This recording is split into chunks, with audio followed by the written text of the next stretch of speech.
बड़े बड़े बोझ उठाए सारी जिंदगी।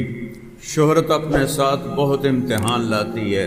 बड़े बड़े बोझ उठाए, बाप चाचे ताए बाबों के जनाजे उठाए, और बेटे का जनाजा उठाते मेरी कमर टूट गई है। मैं तुम्हें बाहर से जिंदा नजर आ रहा हूं, मैं अंदर से एक मुर्दा लाश।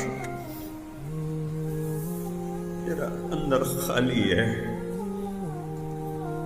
लेकिन मुझे जीना है जब तक मेरे रब ने मेरे लिए जीना लिखा है। मुझे अल्लाह का पैगाम सुनाना है जब तक अल्लाह ने मेरी जिंदगी का आखिरी सांस लिखा है। मैं अल्लाह की रजा पे राजी हूँ। कभी शालाकी से जवान पुत्र न मरण।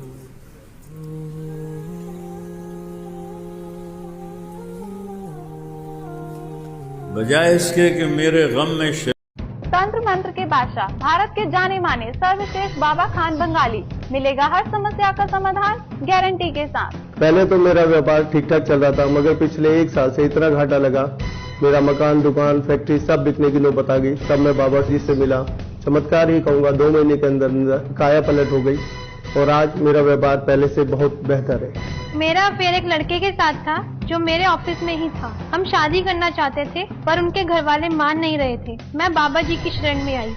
1 महीने में ही उनके घर वाले मान भी गए और हमारी शादी भी हो गई। मेहनत और ईमानदारी के बावजूद पिछले 3 सालों से मैं एक ही पोस्ट पर काम कर रहा था। फिर मैं बाबा जी से मिला और झट से मेरा प्रमोशन हो गया। आज मैं सेल्स मैनेजर हूँ। मेरी बेटी की शादी के लिए बहुत से रिश्ते आते थे, पर कोई न कोई अड़चन पड़ जाती थी। इसी वजह से मेरा पूरा परिवार बहुत परेशान था। बाबा जी की दुआओं से आज मेरी बेटी एक बड़े घर की बहू बनी।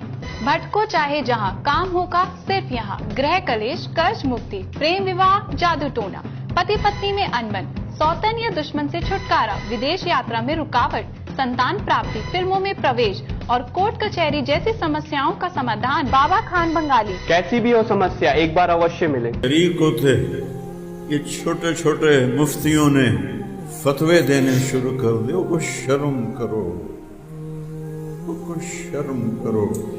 फिका समझ को कहते हैं। शामी पढ़ी है, समझ कोई नहीं है।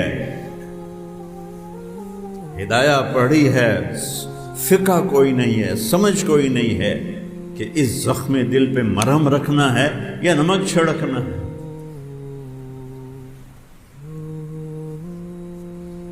आपस के तासुब ने, देवबंदी बरेलवी झगड़ों ने दीन की शक्ल बिगाड़ के रख दी। जिन चीज़ों का ना आखिरत से ताल्लुक है ना दुनिया से, उस पे मुनाजरे, झगड़े, फतवे।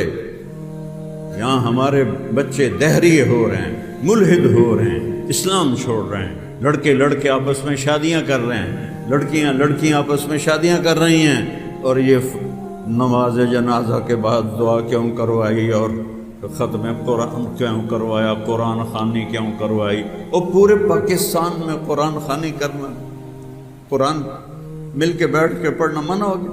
मैं माफ़ी चाहता हूँ, मैं एक ज़ख्मी बाप हूँ, इसलिए पागलपन में कुछ जुमले में बोल गया हूँ। लेकिन क्या करूँ, जो साज से निकली है वो धुन सब ने सुनी है।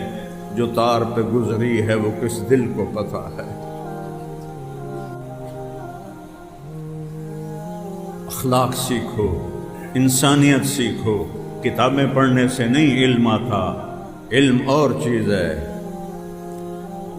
तो नेकों की सोहबत से आता है, अहलुल्लाह की सोहबत से आता है। अल्लाह की कसम, मैं कुछ नहीं, मेरा कुछ नहीं, वो सब कुछ उसका सब कुछ। जो किया उसने किया, जो दिया उसने। देता भी वो है, लेता भी। इसलिए हर हाल में शुक्र है, हर हाल में शुक्र है। अल्लाह किसी को जवान बेटे की मौत न दिखाए। 20 दिन हो गए, मेरे आंसू नहीं रुके। मेरा बाप फौत हुआ, 1 हफ्ते के बाद मेरे आंसू खत्म हुए। मेरी माँ फौत हुई, 1 हफ्ते के बाद मेरे आंसू खत्म हुए। लेकिन आज उसको दुनिया से गए 20 दिन हो गए और मेरा जख्म है कि रिश्ता ही जा रहा, रिश्ता ही जा रहा। और उस पर नमक छिड़कने वालों को बस अल्लाह माफ़ कर दे। اللہ ان کو ہدایت دے دے. میں کسی کے لیے بد دعا نہیں کرتا ہوں، اپنا زخم آپ کو دکھایا ہے تاکہ آپ یہ نہ کر آپ سے یہ غلطی نہ ہو. دین کے نام پر بے دینی کر رہے ہیں. نیت کرتے ہو نا 3 دن لگاؤ گے انشاءاللہ، اور ایک دوسرے کو معاف بھی کرو گے.